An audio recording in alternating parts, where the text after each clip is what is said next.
Dear delegates, please take your seats so that we can start the meeting.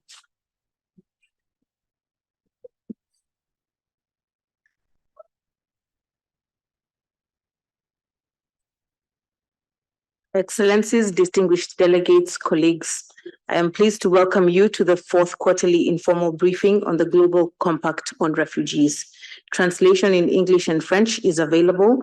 You may select your preferred language in the Zoom using the interpretation button. I will briefly introduce the agenda. We will start with opening remarks from Arafat Jamal, coordinator for the Global Refugee Forum 2023, followed by an update on Global Refugee Forum preparations by Paveen Ali, senior policy advisor and head of Global Compact on Refugees coordination team. I will then make a presentation on logistics for the Global Refugee Forum, followed by a presentation on the Nansen Refugee Award ceremony by Dana Hughes, head of the communication service at UNHCR. Following the presentations, we look forward to hearing from states and multi-stakeholder participants on pledge updates and address any queries you may have, including from this morning's launch of the Global Compact on Refugees Indicator Report. I will now give the floor to Arafat Jamal, coordinator for the Global Refugee Forum 2023, for opening remarks. Thank you very much, Anne. Distinguished delegates, dear friends, colleagues, it's my pleasure to welcome you this afternoon. It's today we are now at 24 days and I'm told 15 hours before GRF number 2 kicks off.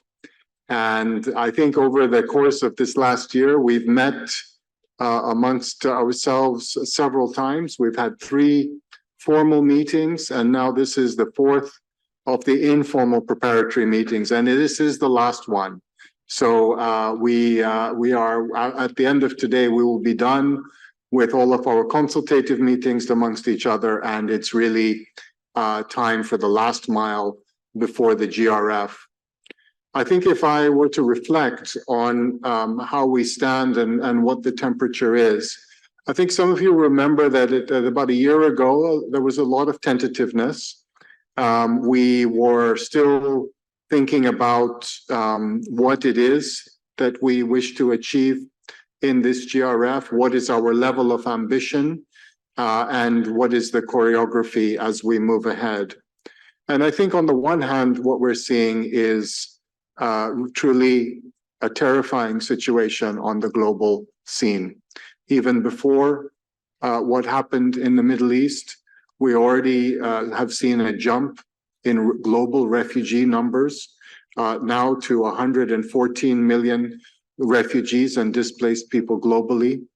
Then, of course, we have had the terrible events in the Middle East. And I think that luckily, amongst yourselves and amongst the group, I think that what we notice is a willingness to actually live up to the ideals of the GRF. In other words, to view this as our moment of galvanizing international political will and solidarity and bringing us all together in a moment of global unity to confront the challenges ahead of us. And I believe that if we can keep that same spirit, that drive, and that focus, we will be able to achieve something in the GRF. We will be able to show that in spite of everything, there is a way, there is a will, and there is an international coalition willing to do what it takes to solve this. I would also note, I think that we have made quite significant and substantial progress on the pledging. And you all recall that we have always said that pledging is the motor by which we will achieve success. And I know all of you are involved in many different multilateral processes, and you will have your views and opinions on the strengths and weaknesses of another. And I hope that you will be able to share these thoughts with us after GRF number 2. But I can say that from my vantage point, I think that the approach that has been taken by all of you as the stakeholders towards the pledging is yielding fruits. We have always said that we want to see pledging that really captures the imagination, that is something that is big, that is something transformational and multi-year, multi-stakeholder, and we're seeing that. The proof will be in the pudding when the GRF occurs itself, but those of you involved in the various multi-stakeholder pledges, I think you, speaking, if I can speak on all of our behalf, I think that progress is being made, and I do believe that we will come into this GRF with some very considerable transformational and indeed mega pledges.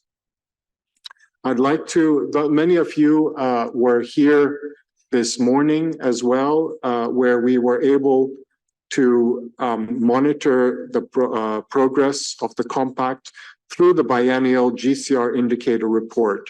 This report both highlights the progress and the significant gaps that demand our attention. Those who have seen the report by now will note that despite positive strides, the report shows us that challenges persist and gains are often slow or uneven. Some key takeaways from the indicator report include the need for a surge in burden and responsibility sharing, rates of displacement outpacing available solutions, and an uneven distribution of support among donor countries. While progress has been made in legal and policy environments of host countries, translating these laws into practice requires further effort and support. Colleagues, as we move into this GRF, the expectations on the part of refugees, hosts, and the broader international community remain high. The GRF demands not only pledges in December, but also collective action to ensure sustained outcomes and ambition that will result in transformative, impactful change in how refugees and host countries are supported. In order to make this next GRF a success, we are proposing, therefore, 4 key approaches, namely, 1, a reaffirmation and a renewed commitment to the fundamental objectives of the Global Compact on Refugees. 2, contributions to high-quality multi-stakeholder pledges that support the 8 key outcomes of the GRF, and which Parveen will speak to in a moment. Thirdly, strong leadership and engagement in multi-stakeholder pledges, particularly those with the potential to be transformational and to be mega. And finally, a commitment to staying the course, to setting priorities for the work beyond GRF, to seeing how the results of this GRF set the agenda for the coming years for us. So, dear friends, and as I close in this remark, let us remain united in our commitment to addressing the plight of refugees and displaced persons. This upcoming GRF is not just a conference, it's an opportunity for all of us to make a real difference in the lives of millions, to capitalize on this unique political moment that occurs only once every 4 years. Together, we can forge a path towards a more compassionate and a more sustainable future. I look very much to hearing your updates today and to having an open and engaging discussion as we work together in this final push to ensure a meaningful and successful Global Refugee Forum 2023. Thank you so much. Back to Anne. Thank you, Mr. Jamal. I now want to give the floor to Parveen Ali, Senior Policy Advisor and Head of the Global Compact on Refugees Coordination Team, for an update on preparations for the Global Refugee Forum. Parveen, the floor is yours.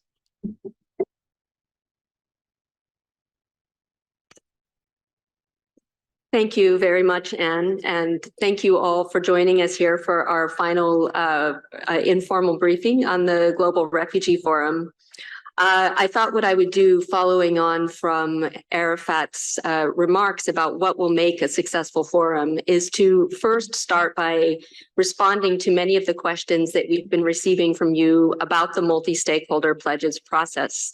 This is something that has been grown from the ground up based on priorities, political will, and interest from all of our government and partner stakeholders in the GRF process. And as these coalitions of pledges are building and the momentum is gathering around them, we've had further questions about how we are going to take these forward into the future. I thought this would be a good moment to speak to this, to give you an opportunity to also think about, as you prepare for December, how your governments and organizations may wish to engage if you're not already very much a part of the process. If we go to the next slide, you may recall earlier this year, we shared with you what we thought a successful multi-stakeholder pledge would be. And these really are pledges that will help us to achieve the GCR objectives, and specifically 8 key outcomes, which Arafat referenced, that will really help us to advance.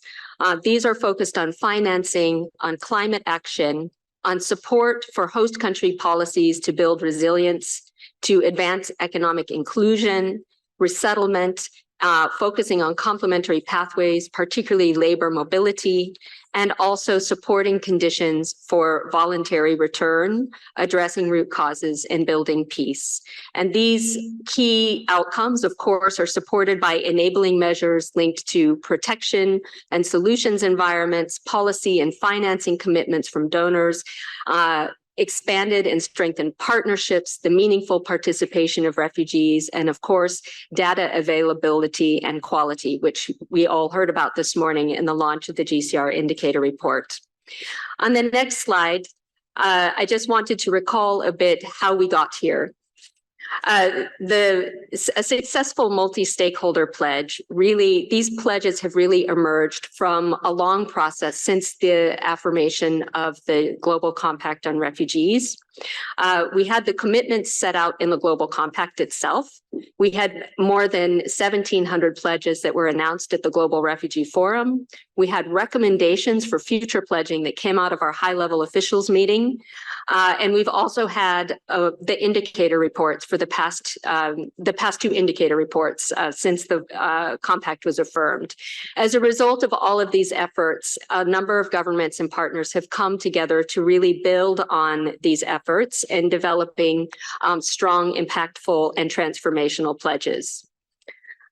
On the next slide, you'll see here what these pledges are. It may be a bit difficult to see, but if you visit the webpage, you'll be able to see them very clearly, and each of them has an explanation about what the vision of the pledge is, who is leading the pledge, and how to contribute. We've grouped these by key themes linked to development, climate, economic inclusion, education, and others, as you can see here. And these are really we have about 30 or 35 pledges now that have really come together as a result of this process. On if you go to the next slide, on the webpage now for the multi-stakeholder pledges, there's further guidance and information responding to many of the questions that we've been receiving from you about what these pledges are, who's leading them, what is their role, and how do others contribute.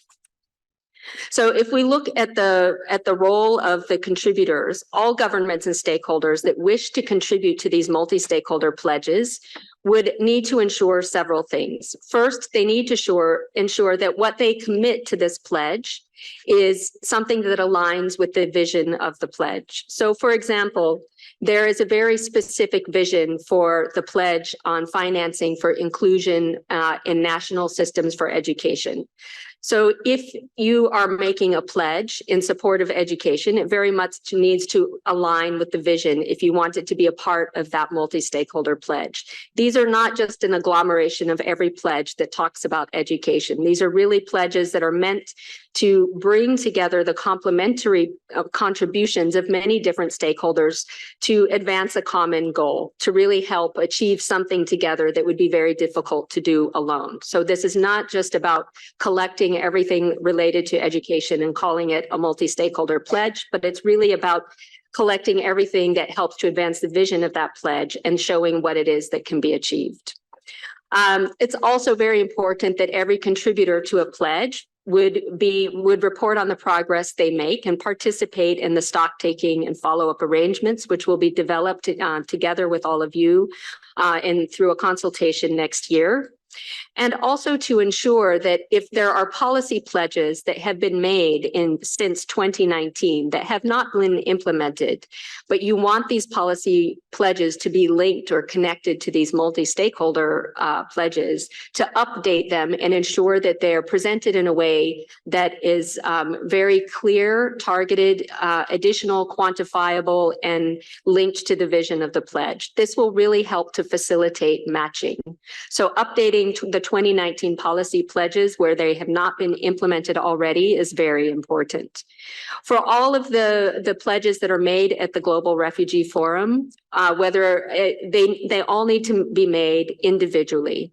So if you wish to support a multi-stakeholder pledge on peace building, for example, your government or organization would need to make an individual contribution through the pledges dashboard that says, this is how we are supporting this pledge. And then you will have an opportunity in the system to indicate which pledge it is that you're supporting. On the next page, there's also the next slide, sorry, there's also a description of what the role of the co-leads of the pledges would be. So many governments and partners have come together to co-lead the multi-stakeholder pledges. You can find out information about that on the multi-stakeholder pledges page. But the co-leads are really responsible for setting the vision and the policy objective that they're trying to achieve with the pledge in very clear, simple language that demonstrates the transformation we're trying to achieve. They also play a role in mobilizing other governments and partners, bringing them to the table, encouraging them to participate in contributing to the pledge, both in the lead up to the forum, but also in the follow-up. They would lead by example, of course, making their own specific contribution to the pledge, and they would play a role in the follow-up arrangements, co-leading the follow-up arrangements. On the next slide, we explain the submissions process. So as I said, each contributor would make an individual submission. It is done through the GRF pledges dashboard. You will receive a drop-down menu where you indicate which multi-stakeholder pledge your submission is supporting.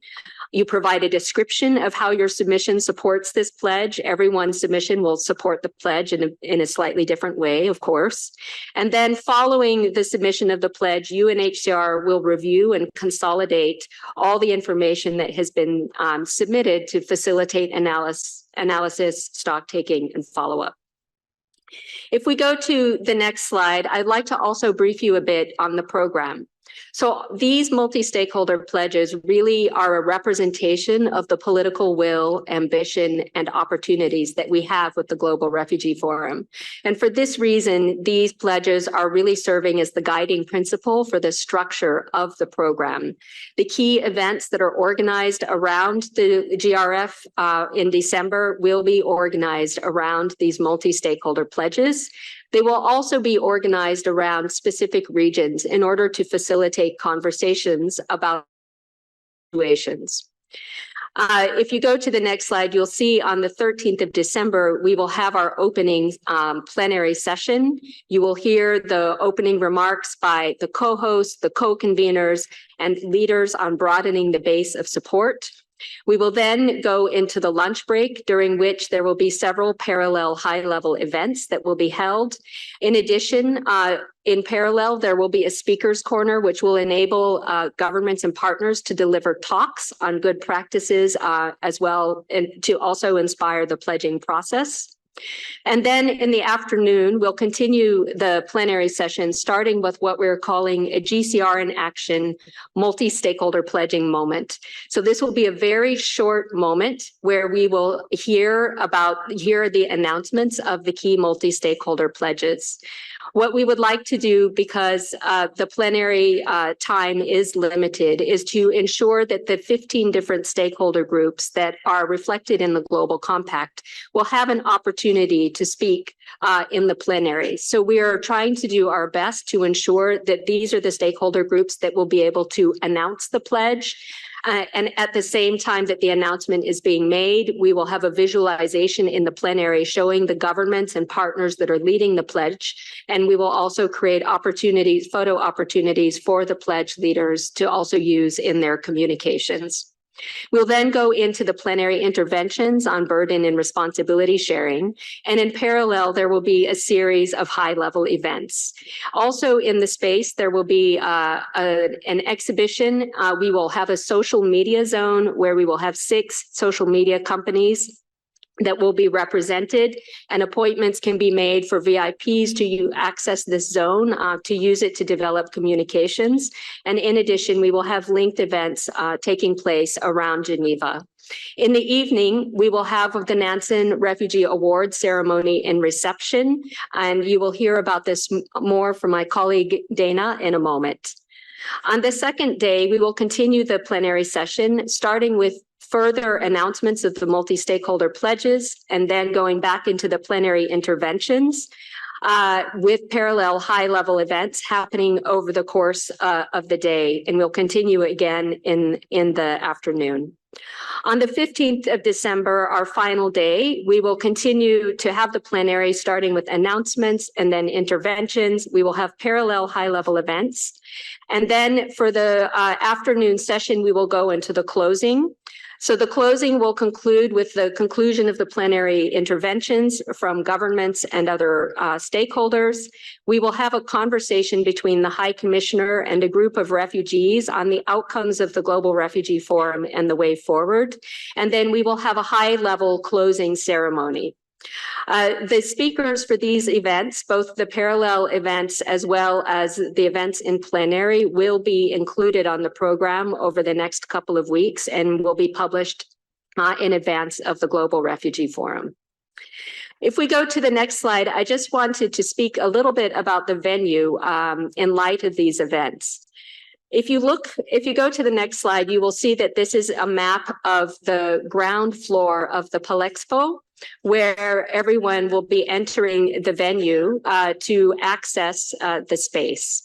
You can see that there will be different entrance access points, which my colleague Anne will speak about in a moment. But to the right is the plenary room, and to the left, where those blue rooms X, W, V, and P, is where we will have spillover rooms for those who are not able to access the plenary. And then over the lunchtime period, these will be turned into side event rooms. Also, on the next slide, you'll see that a step up from the plenary space, there are additional rooms that will be opened up in the afternoon of the Global Refugee Forum. But I would like to say a few things about this in light of a number of questions that we have received from you about the space and access to the Palexpo. First, we have received several questions about whether there is a restriction on the size of delegations. And as we've indicated in the information notes that have been shared, there's not a restriction on the size of delegations. Every individual that's listed in the note verbal or letter of accreditation for the delegation will be able to register to receive an access code, a QR code, to access the Palexpo venue. And you will hear more about this in a moment from my colleague. We have also received a question about whether there will be badges to access the side events. There will not be badges to access the side events. However, the side event rooms are limited in size, anywhere from holding 80 persons to up to around 350. So with more than 700 delegations attending the Global Refugee Forum, it's really important to be mindful of the fact that these rooms are limited in size, and we want to maximize opportunities for participation in the side events. So we are advising delegations to exercise discretion by avoiding taking many seats in a single side event room that would mean that other delegations would not be able to participate in person. And this is why we are suggesting no more than 5 persons in the venue at a given time. This will help us to avoid a situation of overcrowding or where people who wish to do so cannot access a side event room because they are full. It will be possible to view the side events online, and also from the common spaces that are located outside of the side event rooms. So there will be opportunities to follow these events even if members of the delegation are not able to get into the room. But I just wanted to reiterate this point because it's really important to be mindful that this is a large event. We're expecting around 3,000 participants. Many of the delegations will have very high level participation, so it may be very challenging to manage this in light of the space considerations. And we're asking all delegations to keep in mind the challenges we're facing with space as we're preparing and planning for who from the delegation will be in the Palexpo at any given time, and to be aware that even if you have that maybe not all members of the delegation will be able to get into a side event room if they are full. So if you see that side event rooms are filling up, please, be mindful of the fact that we need to ensure that everyone has an opportunity to participate and that we share space, and to also use the public spaces to follow these side event rooms if you see that there is an issue there. So we would really appreciate your support and help in managing the crowd control, and particularly on the days when we will have many high-level visitors in the building, and we'll need to ensure that everyone is properly received. If we can go to the next slide. I just wanted to also speak a little bit about the ecosystem for the Global Refugee Forum. As I mentioned, we will have a speaker's corner, so this will be a great opportunity to hear talks. This was one of the most popular modalities we had from the 2019 GRF. Many people grabbed food and sandwiches and went to listen. So we hope that this will be equally popular this time around. We will have an exhibition space that will showcase digital content that's been curated to highlight stories, best practices, projects from around the world. We'll have a number of digital platforms. We'll have a partners wall, a facts and figures installation, digital dilemmas, interactive experience, the Hope Away from Home petition, photo opportunities, and the Made 51. So there will be, even though we have limited space, we've tried to find inclusive approaches to showcasing the contributions of governments and partners, good practices through these different venues. We also, of course, are continuing to encourage good practices sharing, including on the digital platform for the GCR. We will publish these in advance of the forum in 2023, and they will also help to inform our communications. If you go to the next slide, I'm not going to go into this in detail, but I just wanted to flag that we have many linked events that are happening around Geneva over the course of the week of the Global Refugee Forum. So within the within the Palexpo space, we'll have around, I think, 35 or so events that are being held, but we have more than 50 that are happening around Geneva. So these are also additional opportunities for members of delegations to participate. And these linked events are included in the program, in the official program for the GRF on the website. So you'll be able to see what's happening every day and where it's taking place. If there are any events that are not on the website that you are independently organizing, please do let us know so that we can ensure that we can give them visibility. And finally, on the next slide, I wanted to let you know that we will also have an app for the event. To access it, you will be provided a link that will be available on the webpage and on the digital platform webpage to download the app. There will be information there. You will be asked to provide your name and email, and after downloading it, you can use it to follow the events, the preparation of the event, to get information about the venue, the program, to also follow online any of the side events. So we hope that this will also be a useful way to find further information about the GRF. So I'm happy to answer further questions about this, but I just wanted to make sure that we addressed these points as many of you have been asking them over the past few weeks. Thank you. Thank you, Praveen. I will now give an update on logistics for the GRF. Excellencies, distinguished delegates, please note that detailed information notes are available on the GRF webpage, and cover registration, practical information, including how to get to the venue, and security arrangements. With this in mind, I will highlight the most salient points. Next slide, please. With regards to participation and registration, participants are requested to confirm their participation to UNHCR by note verbal or letter of accreditation no later than 1st December 2023.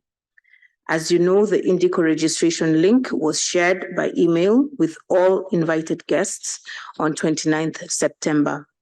In this context, I wish to remind you that all participants, including those with a UNOG ID badge, will be required to register in Indico for security reasons.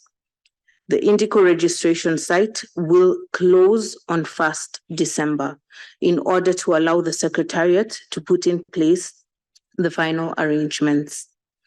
Upon completion of the Indico registration and once approved by UNHCR, accredited participants will receive their digital badge by email. If you have registered in Indico but have not yet received your digital badge, please note that approval may be pending review of your delegation's note verbal or letter of accreditation and will be received in due course. The digital badge may be downloaded to a mobile device. Participants will be required to scan the electronic badge at the entrance of the venue. Alternatively, the digital badge can be printed as a QR code on paper can also be scanned. Due to the limited size of the venue, delegations are encouraged to limit the number of people present at Pearl Expo to between 3 and 5 at any given time, as Pavin has already alluded to. While there is no restriction to delegation size, security has advised that discretion should be exercised. Next slide, please. With regards to security arrangements, in order to access the venue, participants will be required to pass through security checks. The venue will be open as of 7 a.m. on 13th December in order to ensure that all participants in the plenary are seated before the high-level opening at 9 a.m. Participants are therefore advised to arrive early and in order to avoid queues. There will be multiple access points, which will help ensure that participants can pass through security in an efficient and timely manner. For the high-level opening on 13th December, heightened security measures will be put in place. This includes restricted access to the plenary room, and only those holding a plenary badge will be able to enter the side of the venue where the plenary room is located.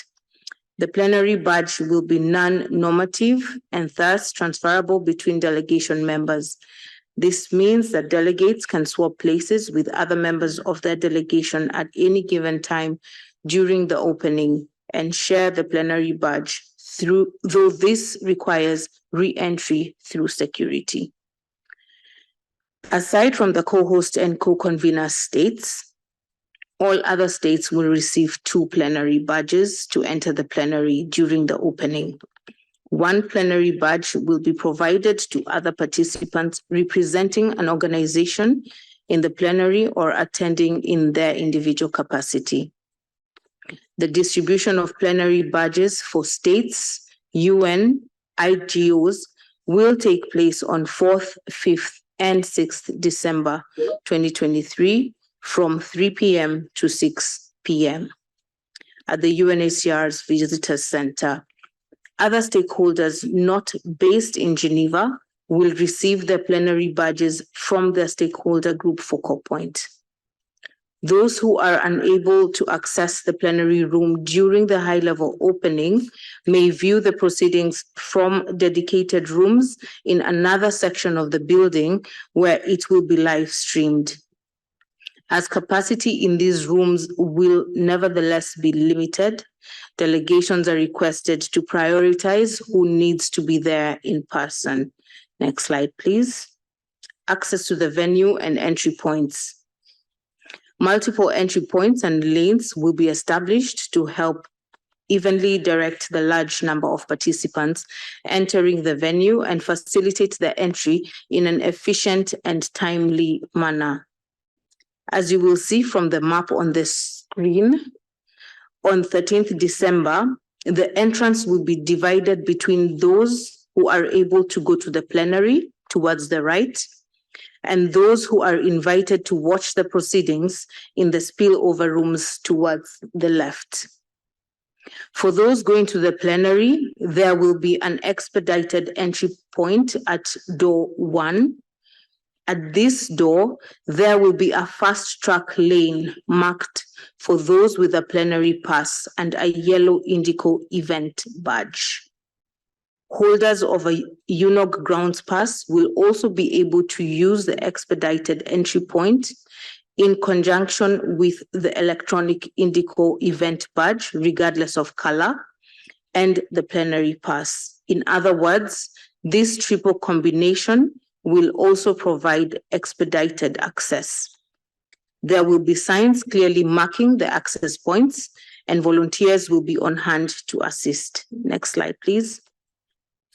On 14th and 15th December, the plenary badges will no longer be in use and there will be free circulation within the venue, as you can see from the map. Next slide, please. Protocol arrangements and special needs. Delegations participating at the level of Minister for Foreign Affairs and above will be receiving further instructions in the coming days with respect to drop-off and access points, and will be asked to fill out a form that will be used to help coordinate arrivals. In addition, we have been asked to remind delegations that the visit to Geneva of high-level dignitaries at ministerial level and above should be confirmed in writing by note verbal directly to the Swiss authorities in line with established procedures. A reminder was sent recently to permanent missions in Geneva by the Swiss Permanent Mission to this effect. Please note that any participants with special needs are invited to contact the Secretariat in advance for any assistance required. Next slide, please. Speaking arrangements in the plenary. As you know, the United Nations General Assembly affirmed the Global Compact on Refugees, which calls for a periodic Global Refugee Forum to be convened for all United Nations member states, together with relevant stakeholders. Sitting for the forum will therefore be organized accordingly and in line with the sitting arrangements for the 78th session of the United Nations General Assembly, after the co-host and co-convener states, which will be given priority. The first seat will be occupied by North Macedonia and follow in English alphabetical order. There will also be a dedicated sitting section for special guests and other stakeholders, including representatives of international and UN organizations, academia, city networks, non-governmental organizations, including those led by forcibly displaced and stateless persons, parliamentary networks, the private sector, refugees, religious leadership, and sport organizations. Due to the size of the plenary room, seating will be limited. States will be allocated 2 seats per delegation, both at the table. Participants representing an organization in the plenary will have 1 seat per delegation, which will be at the table. This naturally also applies to those attending in their individual capacity. There will be no back seats on the floor. A sitting plan will be published on the webpage in due course, and ushers will be on hand to assist. Next slide, please. Speaking arrangements for the plenary. Registration for the speakers list for the plenary session opened on Wednesday, 1st November, and will close on Friday, 1st December. Speaking order will be organized according to protocol, and registration date with multi-stakeholder pledging moments interspersed throughout the plenary. Due to the limited time available in plenary, not all participants will have an opportunity to speak from the floor. However, the voices of all stakeholders will be included. We will not be able to accommodate requests from governments for group statements due to the limited time available, no rights of reply.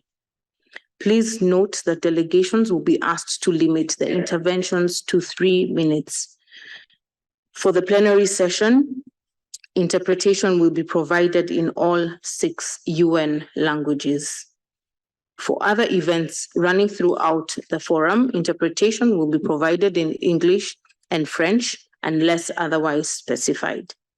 Statements delivered in plenary will be posted on the GRF webpage unless requested otherwise. The webcast will be made available on the GRF webpage. Next slide. Should any delegation have any questions, please feel free to contact Ms. Mercedes Jakupi, Senior Protocol Officer in the Secretariat, who is sitting behind me and who will be available after this meeting for consultations. I thank you. Having said that, I now give the floor to Dana Hughes to give the presentation on the Nansen Award ceremony. Dana. Thank you very much, Anne. Excellencies, dear colleagues, thank you very much for the opportunity to brief you on our plans for the 2023 UNHCR Nansen Refugee Award. For those that aren't aware, the Nansen Award has a rich history and it's a key global communication moment for UNHCR. It's named after Fridtjof Nansen. He's the first High Commissioner for Refugees for the League of Nations. And the award honors individuals, groups, and organizations that go above and beyond the call of duty to protect refugees as well as internally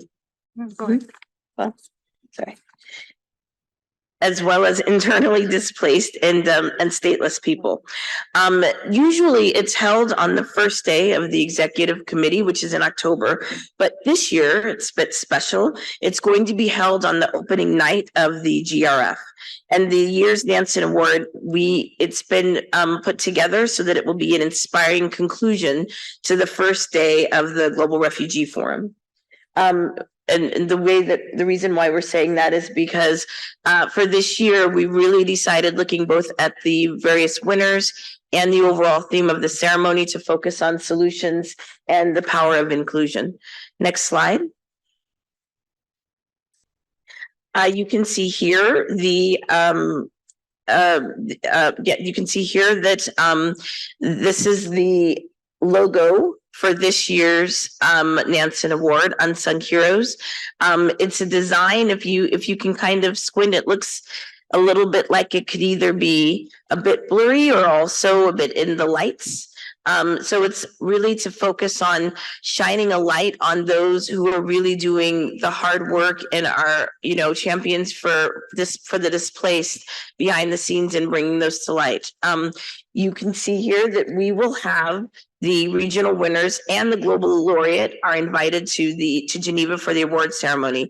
And this is the first time the regional winners will have an opportunity to speak on stage as they're accepting the award. They will then go on to participate as moderators in side events, bringing unique perspectives, skills, and their lived experience to the GRF, as well as interacting with many of the refugee delegates. This is part of what we are wanting to do with the actual ceremony as well.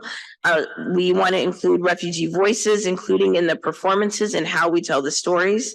And we are saying that the winner's circle, the winner's stories echo the GRF's call to action for meaningful change.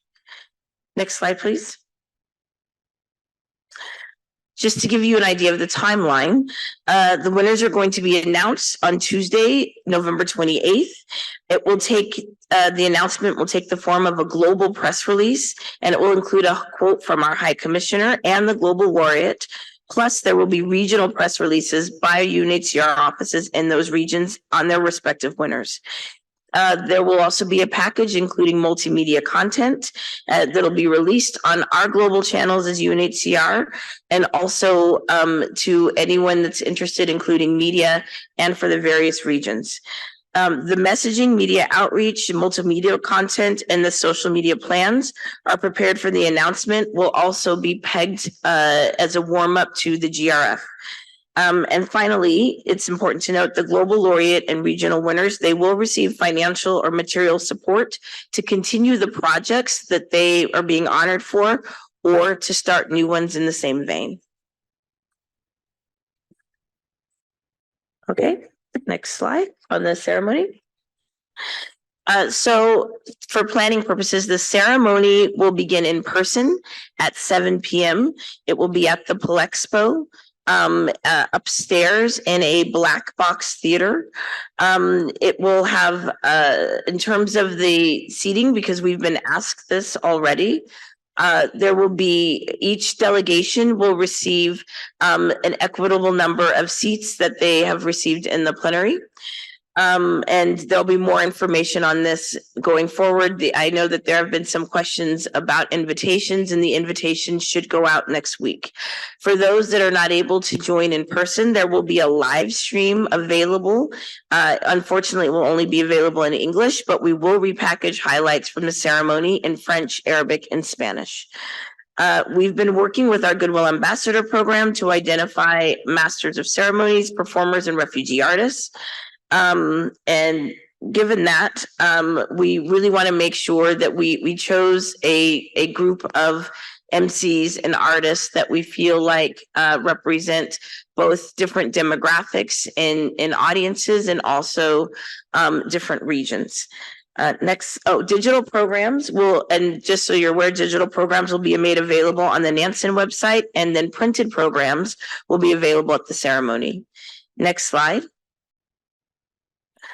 This is the on-screen talent for the Nansen. Our MC will be Ann Curry. For those who aren't aware, she is a quite a well-known American journalist. She was the host of the anchor of the Today Show for a number of years. She specializes in humanitarian journalism. We will also then have Lucinda Yakuza for our opening performance.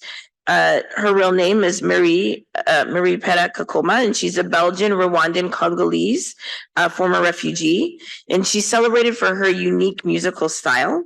She was born in the DRC during the Civil War, but then moved to Belgium as a child. We will then have Miyavi. He's our mid-show performer. He is a Goodwill Ambassador, and he's a multi-faced artist who's known for uniting different cultures through his music and philanthropic efforts.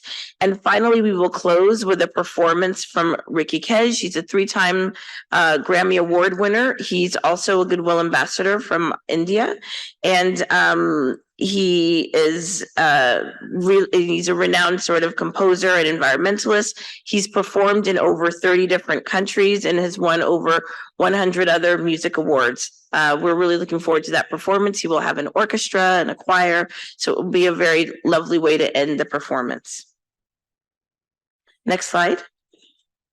Just a little bit more about the venue. Again, it will be in the Palexpo. And it will also be invitation only. You will have to register separately on the Indigo platform for the Nansen Award once you receive your for the Nansen ceremony once you receive your invitation. But this detail will be on the invitations once they go out next week. Next slide. And this is the brief outline of the run of show. You can see here that it starts at 7 o'clock as we get people seated. We will have an opening speech by the High Commissioner from after the MC speaks. And we're really looking forward this year, especially to the section on the regional winners. For each regional winner, there will be a short kind of tribute video for them. They will come on stage, accept their award, and we'll hear directly from them. That's something that's new for this year. And then, of course, we'll have the traditional introductory speech of the Global Laureate by the High Commissioner, and then to hear from the Global Laureate themselves. And that's it. Are there any questions? Thank you very much, Ms. Hughes. We will now open the floor for interventions. As this is a multi-stakeholder meeting, we will not be following all formal protocol. Please keep your interventions to a maximum of 3 minutes. We will do our best to accommodate as many interventions as possible within the time that we have. You're all welcome to intervene or speak on behalf of a multi-stakeholder pledge, to share feedback regarding the GCR indicator report, or to ask questions regarding the Global Refugee Forum preparations and logistics. I recognize Norway on behalf of the member state pledge on agriculture and food security. Norway, you have the floor.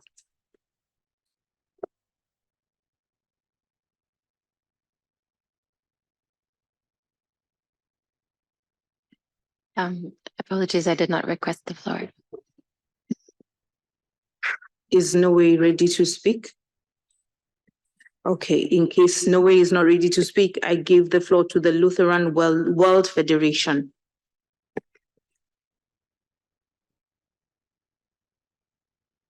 Thank you, Chair, for giving us the floor. Excellencies, colleagues, on behalf of HIAS, Islamic Relief Worldwide, and the Lutheran World Federation, I'm honored to announce our multi-stakeholder pledge entitled Living as Neighbors, Improving Refugee Protection and Social Cohesion through Faith-Sensitive Programming Guided by Humanitarian Principles. As we all know, the world is facing an unprecedented displacement crisis. More people have been forced from their homes in higher numbers than ever before and are seeking sanctuary from war, violence, and persecution. As people flee, faith-inspired communities are often the very first to welcome them and offer support. Welcoming the stranger, living as neighbors, is a core pillar of many of the world's major religions, and local faith actors are at the forefront of any crisis response. They are often the first and last line of support, responding before any international, or in some cases even national, humanitarian response begins, and remain long after project funding has ended. We reiterate the GCR's recognition of the role faith actors can play, including building social cohesion, tackling xenophobia, and promoting durable solutions to the refugee crisis. As faith-based organizations responding to crisis worldwide, our 3 organizations act to protect and fulfill the needs and rights of the most vulnerable people, whoever they are. We do this not only as our duty based on humanitarian principles, but because our spiritual teachings guide us to do so. At the first GRF in December 2019, we successfully delivered the pledge to strengthen faith-based responses to the world's unprecedented refugee crisis. This culminated in the Welcoming the Stranger, Shaping the Future, Living as Neighbors conference, where the efforts and contributions of faith actors and communities to coordinated and impactful refugee responses were recognized. The discussions focused on how taking faith identity into consideration when shaping a humanitarian response is critical to a people-centered approach. Building on this success for GRF 2023, we jointly developed, with a whole of society spirit in mind, this new pledge aimed at building the capacity of humanitarian actors in incorporating faith sensitivity into their work, and better include the contributions of local faith actors in welcoming and assisting refugees. In addition, we intend for this pledge to help increase the understanding and capacities of local faith actors and host communities on humanitarian principles, standards, and best practices, facilitating partnership and inclusion within the wider comprehensive refugee response. In closing, the pledge involves 1, the creation and dissemination of training materials and tools to humanitarian aid actors, aimed at incorporating faith-sensitive approaches into their work and leveraging contributions of local faith actors. And 2, the creation and dissemination of training materials and tools to faith actors, aimed at strengthening their understanding of humanitarian principles, standards, and best practices. These materials and tools will be piloted and adapted before launching it more widely. We hope that the initiatives outlined in this multi-stakeholder pledge will contribute to existing gaps and contribute significantly to improved refugee protection and social cohesion. I thank you. Thank you very much. I now give the floor to Plan Uganda, presenting the Youth Manifesto on behalf of the youth advocates and partners. Thank you, Chair. I would like to deliver a youth manifesto on behalf of Plan International, the Norwegian Refugee Council, the Global Refugee Youth Network, Transform Education, and the Refugee Education Council. I'm proud to present the GRF Youth Manifesto. The manifesto was drafted by a group of displaced youth change makers who have come together to emphasize the power and necessity of their voices. They seek to be more than heard. They want their voices to be pivotal in driving global change. Their urgent call for change implores leaders to collaborate with young people, support policy changes, gather funding, and implement programs for a more inclusive future. The youth demand concrete measures from the international community to provide documentation, ensure freedom of movement, and facilitate access to services. They call for systematic changes in government policies, aligning them with international commitments, and actively participating in decision-making processes. In the realm of education, the Youth Manifesto calls for equal opportunities for every young refugee, irrespective of gender, age, or background. They emphasize the need to empower young mothers and combat violence against refugee girls and young women. The goal is to build a world where every young person, regardless of their circumstances, can thrive. By amplifying their message and opening doors of opportunity, they aim to pave the way for transformative change and a brighter, more inclusive future. Thank you. The manifesto is available in English, French, Spanish, and also Arabic. You can find it on Plan International website. Thank you again. Thank you very much. I now give the floor to Morocco on behalf of the multi-stakeholder pledge on health, and the speaker will be speaking remotely. Sofiane, you have the floor.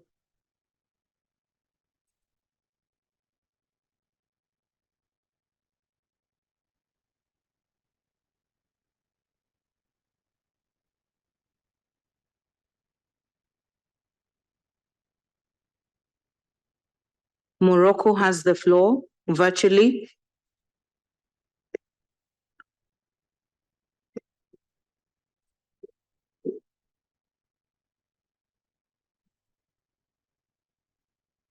Okay, we'll come back to Morocco, and in the meantime, I will give the floor to the distinguished representative of France. You have the floor, madam. Merci beaucoup. Bonjour à tous.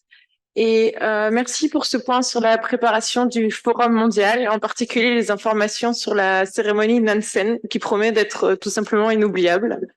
D'abord, je voudrais présenter l'initiative Avec elle, qui sera portée par le président de la République, Emmanuel Macron, dans le cadre du coparrainage du Forum par la France.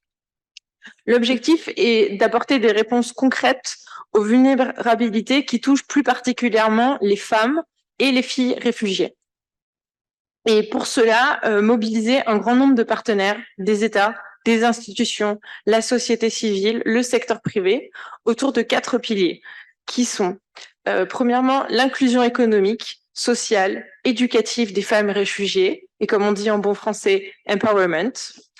Ensuite, le partage des responsabilités, renforcer l'accès à des solutions dans des pays tiers, en particulier au bénéfice des femmes réfugiées.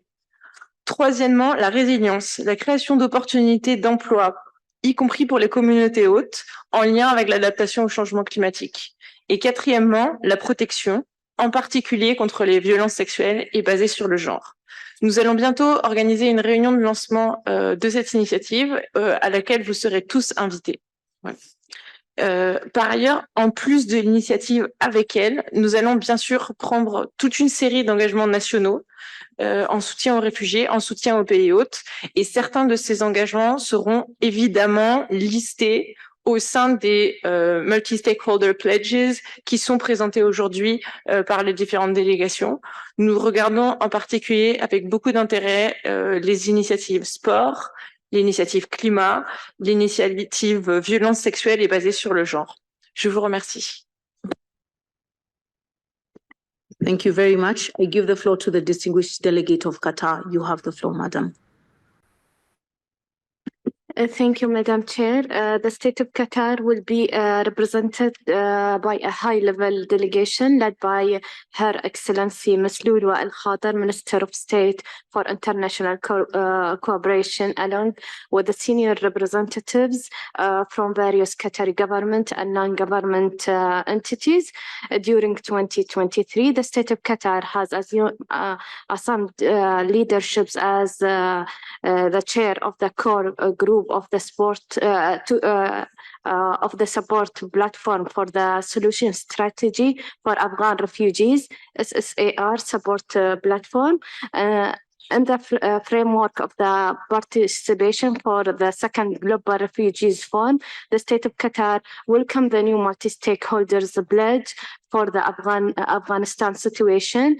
The pledge called Resolve for Resilience and Solutions. It seeks to put the Global Compact principle of burden and responsibility sharing into practice.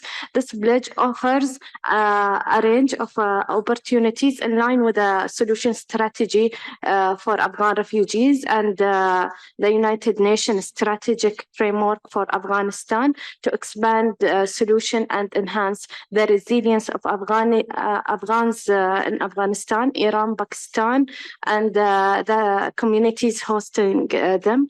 We stress the importance of continuing to mobilize efforts to join and support this pledge. In preparation to this milestone event, the state of Qatar, as current chair of the core group of the support platform of the solution strategy for Afghan refugees, will participate at the side event to the 74th session of the Executive Committee on enhancing resilience in the context of the Afghan situation. As well, we start to finalize our other pledges in line with the GRF on education and economic inclusion. Thank you. Thank you very much, Qatar. I now give the floor to Canada. You have the floor, Canada. Thank you, Chair. The Global Task Force on Refugee Labour Mobility Pathways and the Global Task Force on Education Complementary Pathways have called on their members and members of the global communities of practice on labour mobility and education pathways to come together on a pledge committing to refugees' access to labour mobility and complementary education pathways. The coalition of partners aims to achieve the goal of 200,000 refugees arriving on labour mobility and education pathways in 5 years' time. We believe that complementary pathways have the potential to be a real game changer in addressing the global refugee crisis, providing an additional third country solution, one that centers on refugee skills, talent, and agency. We appreciate the broad support we saw at a pledging clinic held earlier this week and continue to welcome new contributions to the multi-stakeholder pledge. In addition to the Complementary Pathways Pledge, Canada is also working with partners under the Global Refugee Sponsorship Initiative on a pledge framework to increase the number, scale, and diversity of community sponsorship programs globally. And it is not too late to join that multi-stakeholder effort either. This includes pledges to introduce new sponsorship programs, grow existing community sponsorship programs, link these programs to other pathways to protection, and engage a wider set of stakeholders in community sponsorship.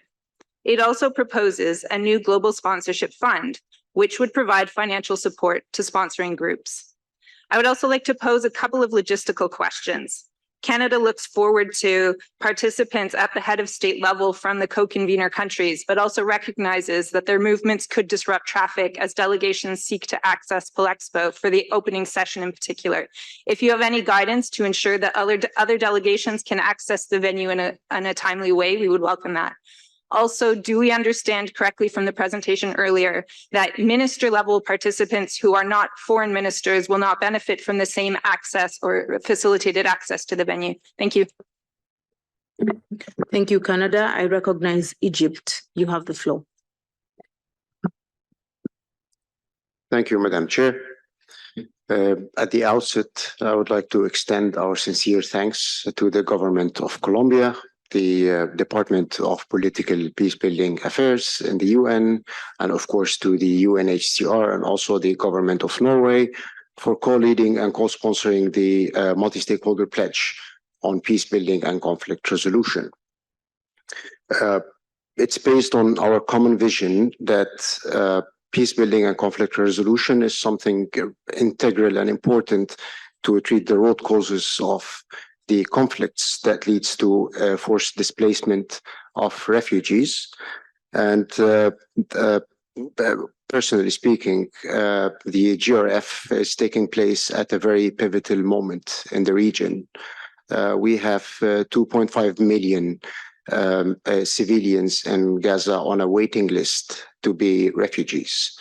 So here it highlights the importance that there should be a political will, and we should always, everyone should come together to address the root causes, whether it's peace building or conflict resolution, because none of us would like to sit or meet here in Geneva or New York and 4 years from now having the same pledges, but with much more grave challenges and consequences ahead of us. And it's also noteworthy that the matching between the multi-stakeholder pledges and the international commitments is crucial in this stage, as pledges in itself will not see the light if there's no reciprocal commitment from the international donors and international commitments to just support and make sure that they see the light and be instrumentalized and implemented. Thank you. Thank you very much for your intervention. I now recognize the Sovereign Order of Malta. Thank you very much for this very interesting last preparatory meeting. And I would like to say that the Sovereign Order of Malta is happy to announce an event linked to the Global Refugee Forum, which actually was on the top of the list of the side events. And it's entitled Refugee Protection and Human Trafficking.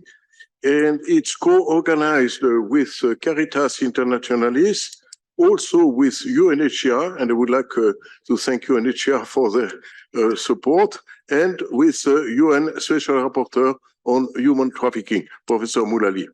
It shall take place on Monday, the 11th of December, from 12 noon to 2 p.m.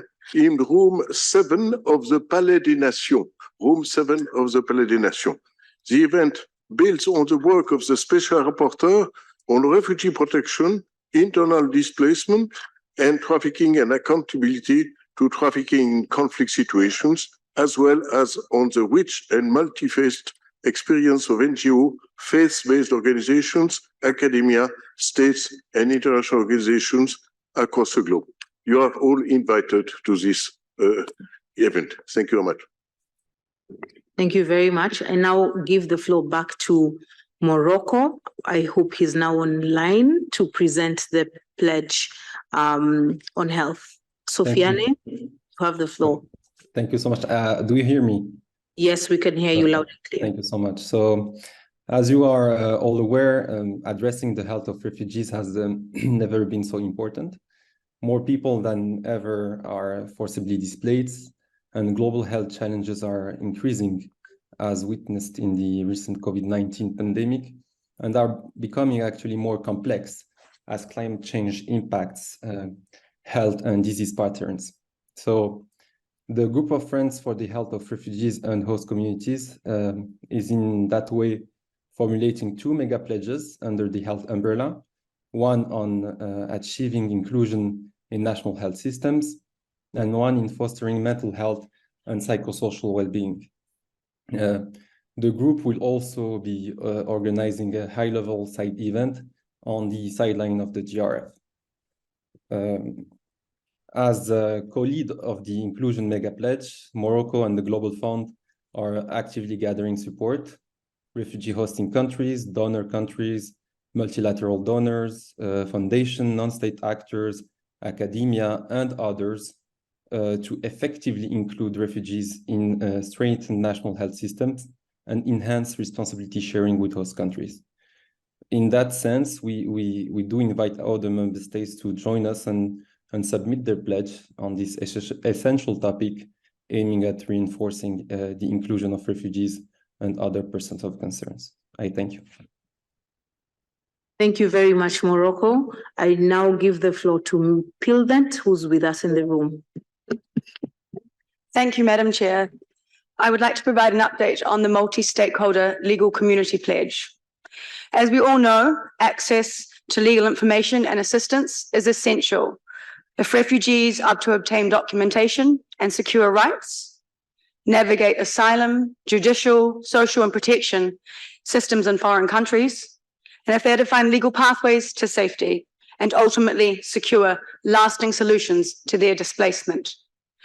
At the last GRF, the legal community came together in an unprecedented way to commit to work with and for refugees so that they can obtain the legal support they need. We developed a joint legal community pledge, which was joined by 87 law firms, NGOs, bar associations, and other legal actors.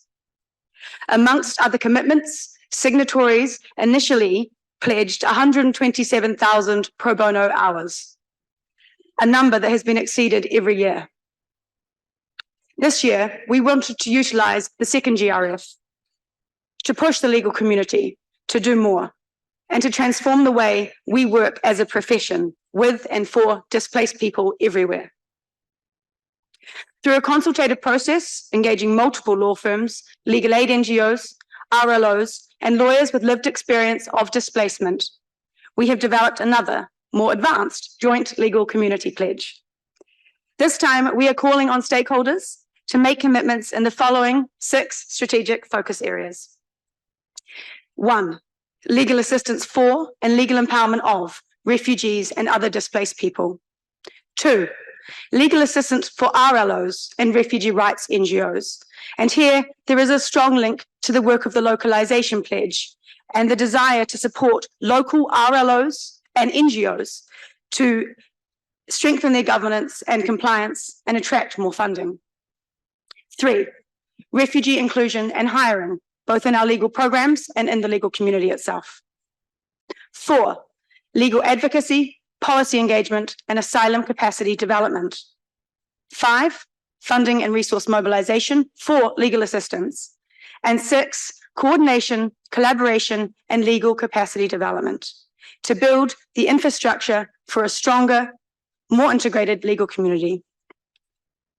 As with the last GRF, the joint legal community pledge made by the profession lies at the heart of this multi-stakeholder pledging initiative.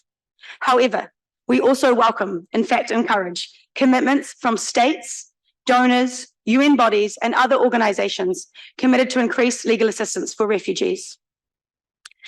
To further increase impact, we are also a part of or are working closely with a number of other pledging initiatives, including the asylum capacity support, meaningful refugee participation, and family reunification pledges.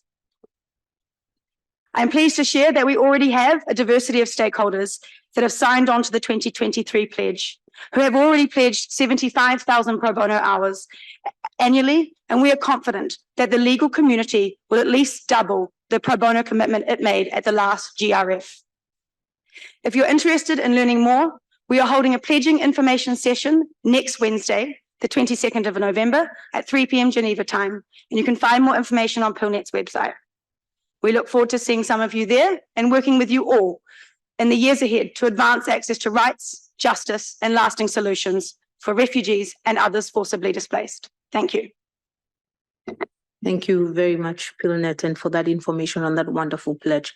I now give the floor to Refugee Emergency Fund on behalf of the Advisory Board of organizations led by forcibly displaced and stateless persons, speaking via Zoom. Thank you, Madam Chair.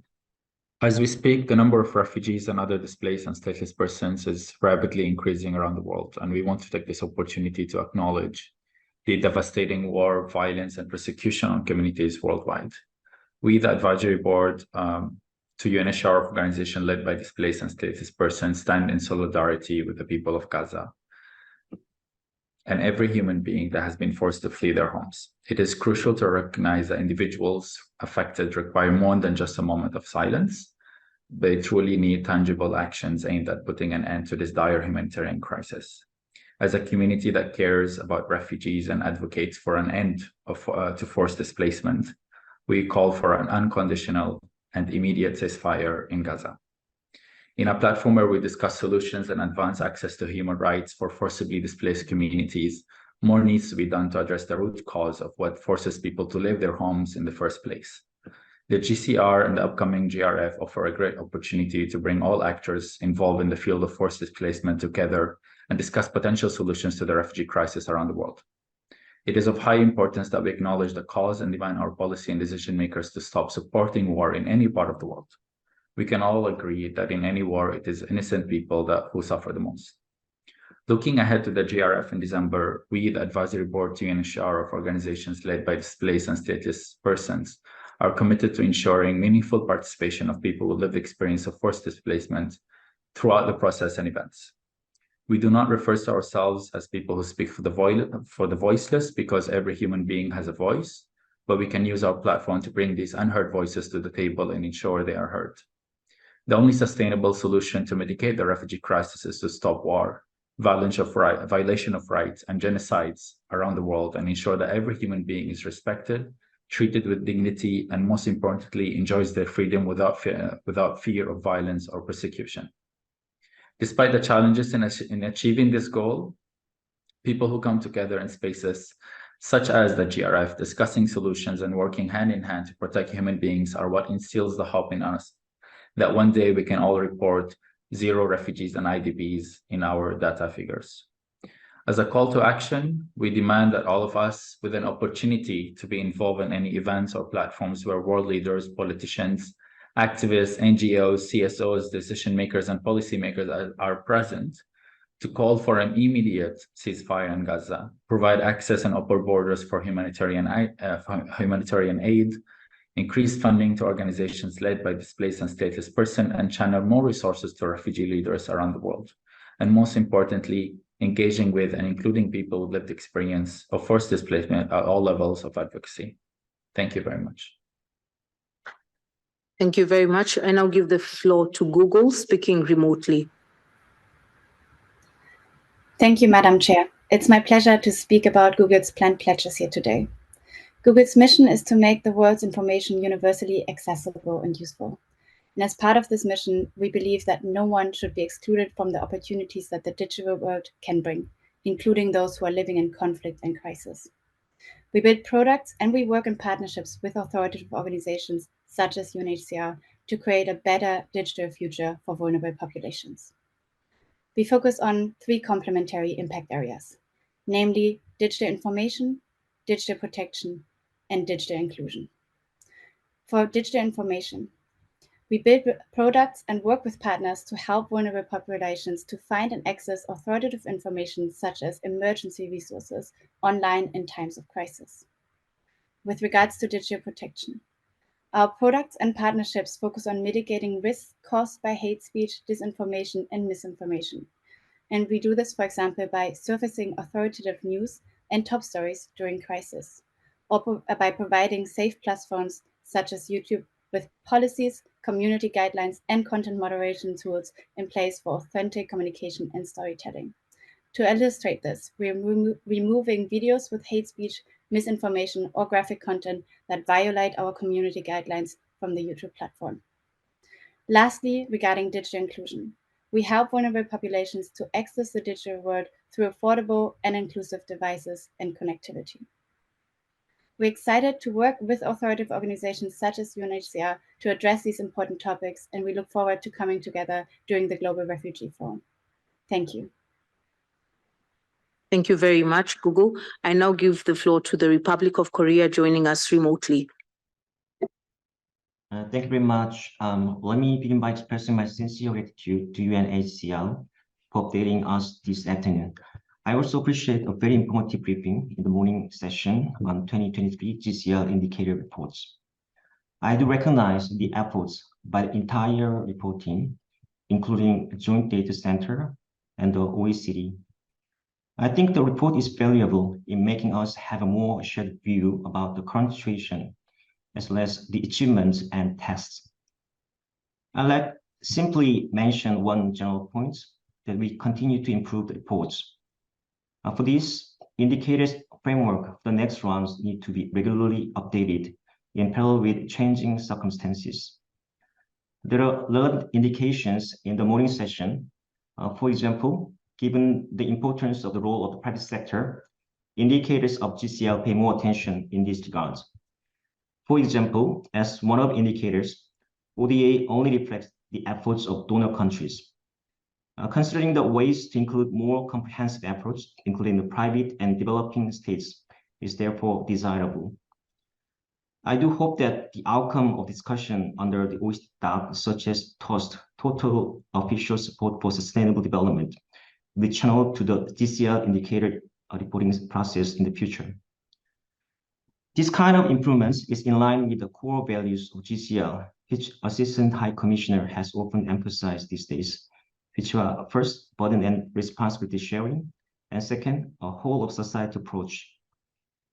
Having said so, it may be a bit early, as said by moderator in the morning session, but I would like to ask when the task of updating indicators framework is going to commence for the next round.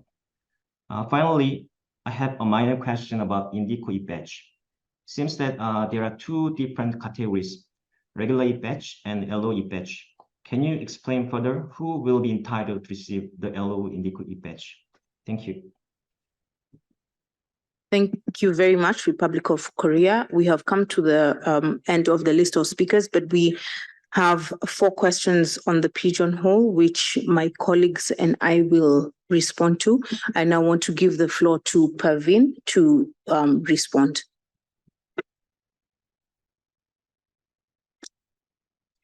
Thank you very much, Anne. Yes, I'll try to respond to some of these questions, and I think some of them are more linked to the Secretariat. On the transportation arrangements and the question about minister level and badges, I will leave that to my colleagues from governance to answer. We also received some questions through the pigeonhole. The first was, will there be an opportunity for delegations to announce their pledges during the side events? So we are encouraging the announcements of pledges throughout the GRF event, whether it's as part of the national statement in plenary or in interventions that are made during the side events. So we very much hope that this will be the case. There was also a question about the delegation size. The delegation size is not limited, but is it correct that delegations should exercise some discretion in not having more than 5 persons at any one time in the venue? This is what we have been recommending, because if you look at the program, on the first day in the lunchtime period, there will be 4 side events. And then in the afternoon period, there will be 7 side events. So if we want to ensure that as many delegations have an opportunity to participate as possible, we would really ask that delegations not try to put many members of their delegation in a single side event. So if the space can be shared across all of the participants, we would very much welcome this. There will be places in the public common areas of the Palexpo for members of the delegation who are not able to get into the side events to follow them online. But please be aware that the space is limited, and we ask all delegations to exercise some discretion in ensuring that those who need to be in the Palexpo are able to access, but also recognize that there will be many people participating. So we're just asking to exercise a bit of discretion, keeping that in mind. There's also a question about whether NGOs will have the opportunity to announce pledges during the plenary session. So here, as I mentioned before, we have around 35 multi-stakeholder pledges that are being developed, and we are looking for opportunities for non-state actors, so the other 15 stakeholder groups that are listed in the GCR, to play a role in announcing many of the multi-stakeholder pledges so that we can be sure that we do our best to accommodate and feature each of the stakeholder groups at some point in the plenary. In addition, pledge announcements, as I said, can be made during the side events.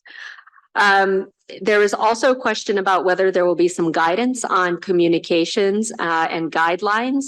These will be prepared next week and will be shared with delegations who are interested in using the communications guidelines and materials during the course of the GRF. There was also a question about the process of reporting on the progress of pledges and the follow-up arrangements.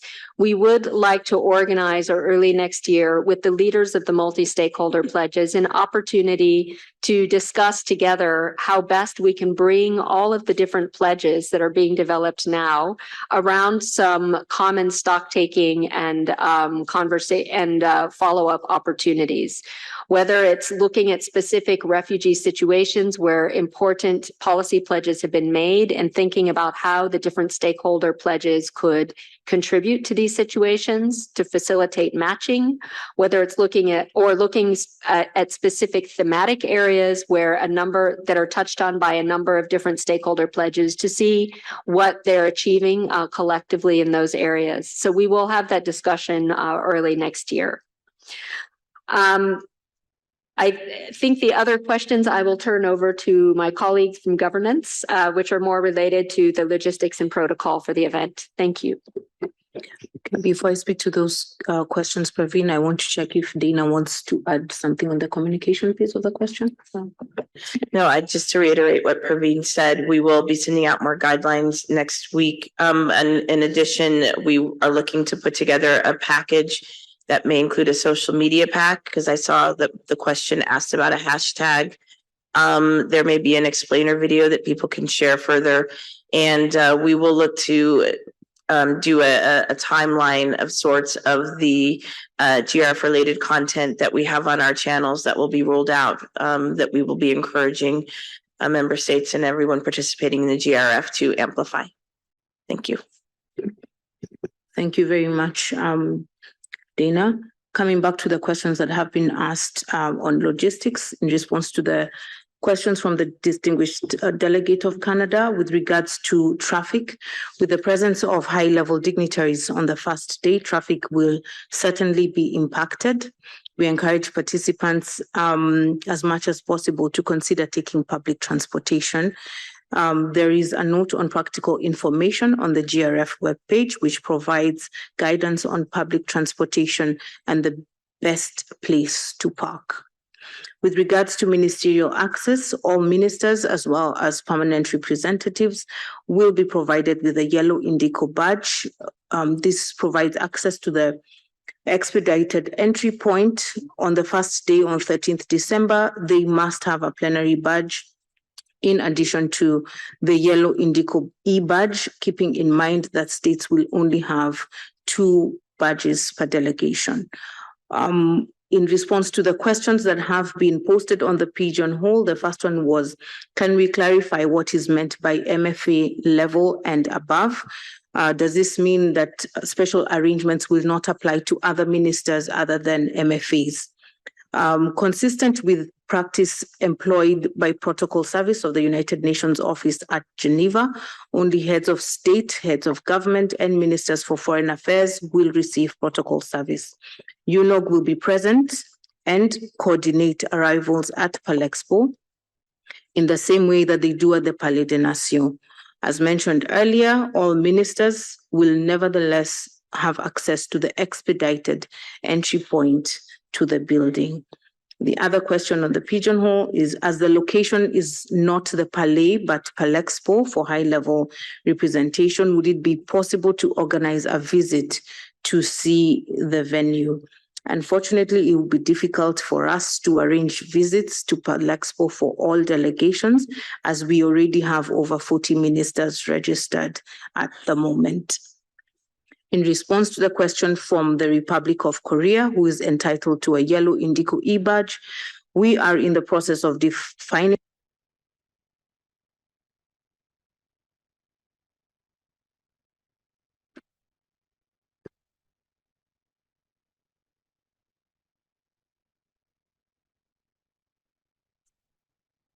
I don't know what's happening to the mic. Maybe it's the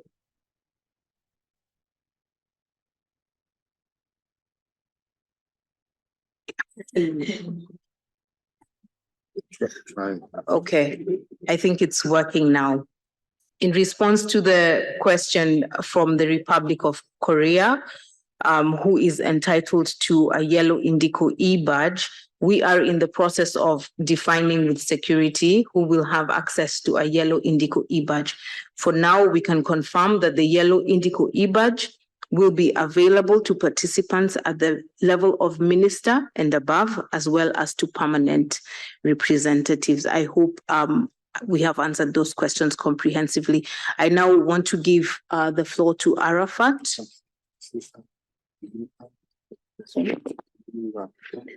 I see there's a flag that's been raised. Sorry, we couldn't see. It's the EU. That's okay. I was just waiting for my time. Okay, you can speak before Arafat. It's just a few logistical questions that I'd like to confirm, if that's okay. It's for the badges. So I just wanted to confirm that they are only for the plenary session and not for the common spaces. So for example, the exhibition space or the speaker's corner. Okay. And again, the badges will only apply for the first day and there'll be free circulation on day 2 and 3. Okay. And then finally, for the plenary, I understand the side events, they'll be live streaming outside, but for the plenary, that will also be live streamed in the common area outside. Okay. And one final question, it's about the side events, how will be set up for the speakers, if that would be possible to get an answer on that. Thank you. Thank you very much. You saw me nodding to the first 3 questions, but I'll give Pavin to speak to the side event. Okay, the side event, as I mentioned, the side event rooms vary in capacity from between 80 to 350 people. So there's a bit of a range there.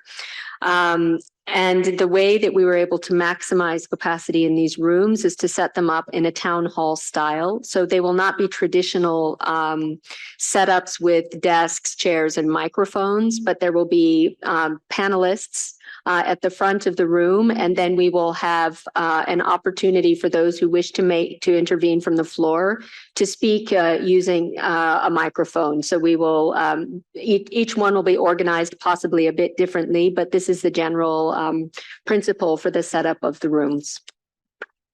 And we're happy to answer any questions bilaterally you may have about the arrangements.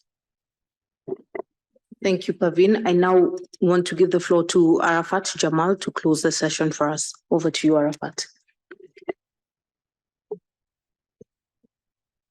A huge word of thanks to everyone today, to all the panelists and to all of you as participants. For many of you, this is your second GRF related event. So bravo. We do thank you for your endurance and your sustained interest in all that we're doing. I note with great interest all the announcements of the various pledges and their current status that have been made, in particular those around faith, around youth, around refugee women, the Afghan resolve, complementary pathways, peace, health, trafficking, legal support, meaningful refugee participation, and others have been referenced as well. We are hugely encouraged by that. The GRF will determine the level of ambition that we are able to take but the success of the GRF will be measured in how we implement the various pledges. And here you heard my colleague Parveen refer to a common stock taking and follow-up process following the GRF. This will be essential. So we do count on all of you to continue the deep, sustained engagement to work on the post-GRF and really make sure that these pledges that we have done get implemented.